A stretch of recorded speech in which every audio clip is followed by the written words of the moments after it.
This copyrighted telecast may not be reproduced, retransmitted, or used in any form without the authorized written consent of NASCAR Broadcasting. NASCAR would like to thank all of our loyal fans for your continued support, and we hope you enjoyed today's broadcast. That was smart for Stephen Wallace. He may be falling back the car, may be changing some. Rusty Wallace is here today, I'm sure, talking on the radio, standing up there, giving him a little bit of advice. So he's in good hands, and we still got a long way to go. So that was a smart move for Stephen Wallace, just to move up, let Stephen light by. Oh, problems. Oh, Mario Gosling turned around. He goes across the infield grass, comes spinning to a stop just in front of the flag stand. Looks like got a little bit of wheel marks there, Rick, on the right side of that race car. Maybe somebody got into the door there. A little bit of right rear corner damage, so we'll have to see what happened there. See, lap down. But again here, outside of him, there's that 62 of Brad Coleman. 62 car, Brad Coleman had to brake check on the 13 car, and when he slowed way down, Mario had nowhere to go. So unfortunate for Mario. Hopefully they can bang defenders out of that car and get him back underway, and he'll be competitive here before the end of the day. Welcome back to the Arca Remax 150 from Nashville Superspeedway in Nashville, Tennessee. That right there is Todd Bowser in the number 21. He's climbed out of his car. Accident, the second caution coming out, and a very, very tough day, a tough week for the Bowser family. Racetrack, and they've had enough laps now where they can feel real comfortable. You see Frank Kimmel working his way through the field on the onboard commuter. Uh-oh, a little bit of trouble in front. Got a spin coming out of turn 4. Like Darrell Basham. Again, Darrell Basham having some problems, and so our third caution comes out, and they say caution breeds cautions, and they have come out frequently now as we have our third caution coming out on lap 33. Take a look at how this happened. It looks as though maybe he was just a little bit loose. Yep, looks like he did it all by himself. Just keeps the car down to the bottom of the racetrack, does a great job. You see he's got the brake pedal locked down as the car slides to a stop. Same setup back, and they are definitely pleased with how they qualified and how they're racing. Back upstairs. Well, we've got problems again. Oh, Chad McCumbee, the 11 car. Down to the bottom of the racetrack. A lot of damage to the front of that car. Looks like he may have just drove back right in the back of somebody and pushed that grill and the front radiator in, but he's still underway. At accelerators, we see Justin Dirks in the 70 has gotten by the 20, and now another battle taking place on the track, and this is between Mario Gosling and Frank Kimmel. Kimmel is caught back up to Mario Gosling, and now he's on the inside. Yep, two veteran drivers here, been around a long time and really know what it takes. Problem in turn 4, but it looks like we may stay green. Getting sideways. 59 car, Ryan Howard back underway. Looked like he got turned sideways, but kept it back underway. That was a good save there for Ryan Howard.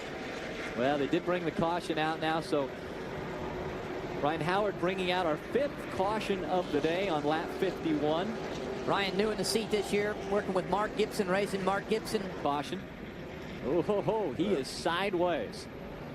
Kind of hard to see there at 25 of Billy Venturini as he gets around, whether he got a little help or not. Don't see anything early on the back bumper, the 59 car. So Ryan may have just got a little loose. Billy got up on his bumper, and there's nothing you can do.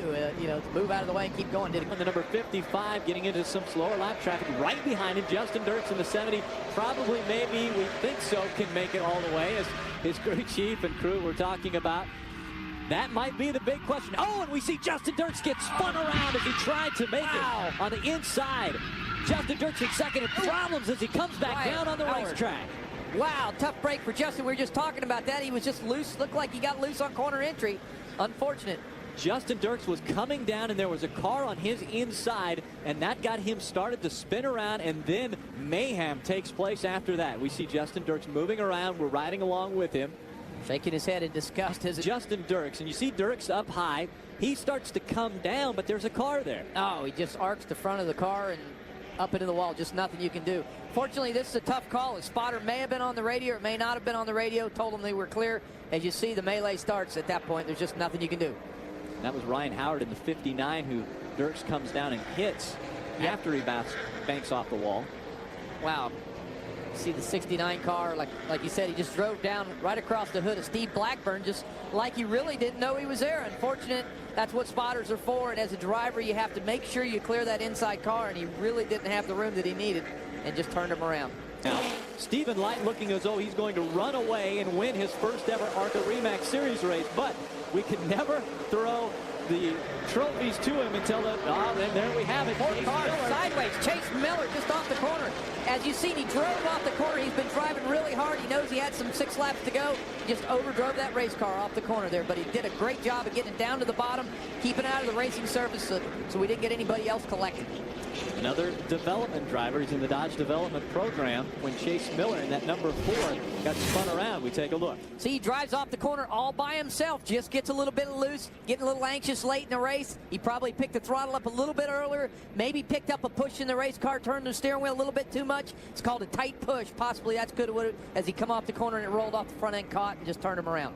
And Chase was in 3rd. That was the battle we were talking about for 3rd between Aaron Crocker and Chase Miller. And you see right here where Aaron Crocker is in 4th right now. So it looks as though, like you said, he may have got a little aggressive being held up by Aaron Crocker, and now gets too aggressive coming out of 4 and spins across the infield. Just a race car driver being a race car driver, I guess. You know, we're knuckleheads sometimes, and sometimes them guys on the roof, spotters, crew chiefs, talk to us, say, hey, slow it down. We want to finish this race. But he did a great job. He got it down on the bottom. I'm sure that's not what he wanted, but didn't hurt the race car. And he had a great showing here today. Chase Miller did. And I really think Frank Kimmel has anything for these 2 guys. He has not been able to reel it in all day. On the clock, them 2 cars have been faster than Frank, so we'll have to see what happens here.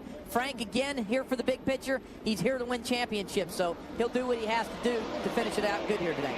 Brad Hockaday shows him the green flag. Stephen Light out in front. Stephen Light Brad Coleman stands on the gas. He drives down into turn 1. It's important to get a real good set off the corner here, as Stephen does, to where he can get back on the gas pedal, get a good run down that back straightaway. So important here at Nashville. Already through turn 1 and 2, 3 car lengths between Stephen Light and Brad Coleman. Now they work their way through 3 and 4. Here comes Frank Kimmel. He's going to give a chase to Brad Coleman for 2nd, but this time by. The white flag will fly. Stephen Light takes it with a 4-car length lead over Brad Coleman. Brad Coleman, Stephen Light, these cars look identical, but it's going to be so hard for Brad to catch him. He's got air that comes off the nose when he gets up to the back of Steve there, so it's important to get in.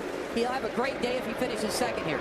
Down the backstretch, Stephen Light just in front of Brad Coleman. 5 car lengths separate them. Could it be Stephen Light's first ever win in the Arca Remax Series?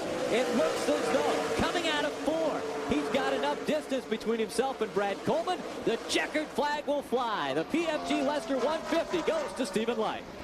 Rhythm was the key to his success here today. Stephen did exactly what he had to do. He kept his calm, run an awesome line here at Nashville, and that's really what's important, not to overdrive these corners. Extremely impressive run for Stephen Light in that number 55. And I tell you what, the Roberts Yates development drivers have done extremely well. The 55 driven by Matt McCall in the first race of the year finishes 2nd to Bobby Gerhardt, and now Stephen Light gets into the 55 and he wins the 2nd race for the Arca Series. Robert Yates has got to be proud of these drivers. He's given them really good equipment. He's assembled a real good team for these people. So again, communication is key to success in this business, and they do have communication. They've proven exactly that. Stephen come down to victory lane. Maybe a little victory donut for us. There he goes. Hear the engine on that car hitting the rev limiter. 8,800 chip in them cars as he revs it up. Hits the limiter.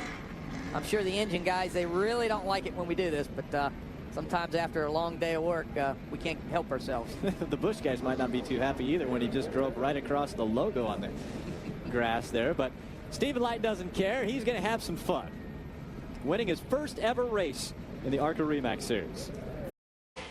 This copyrighted telecast may not be reproduced, retransmitted, or used in any form without the authorized written consent of NASCAR Broadcasting. NASCAR would like to thank all of our loyal fans for your continued support, and we hope you enjoyed today's broadcast.